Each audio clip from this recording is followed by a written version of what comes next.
नवनवीन व्हिडिओ पाहण्यासाठी व आमच्या सोबत राहण्यासाठी चॅनलला सबस्क्राईब करायला विसरू नका।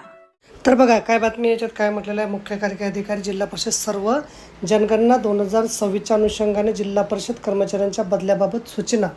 आणि हे ग्रामविकास विभागाचं 17 एप्रिल म्हणजे आज आलेलं पत्र। याच्यात काय म्हटलेलं आहे, महोदय उपरोक्त विषयाबाबत गृहसचिव भारत सरकार यांनी संदर्भाधीन अर्थशासकीय पत्रान्वये दिलेल्या निर्देशानुसार जनगणना अधिनियम 1948 आणि जनगणना नियम 1990 अंतर्गत वैज्ञानिक कर्तव्य सुरळीतपणे पार पाडण्याकरता जनगणनेच्या कामाशी संबंधित जिल्हा परिषदेतील गट क व गट ड संवर्गातील जिल्हा परिषदमधील सर्व शिक्षकासह कर्मचाऱ्यांची सन 2026ची सर्वसाधारण बदली प्रक्रिया राबवण्यात येऊ नये असा निर्णय शासनाने घेतला आहे। सदर निर्णयाची तात्काळ अंमलबजावणी करण्यात यावी, तसेच याबाबतचा अनुपालन अहवाल शासनास सादर करावा।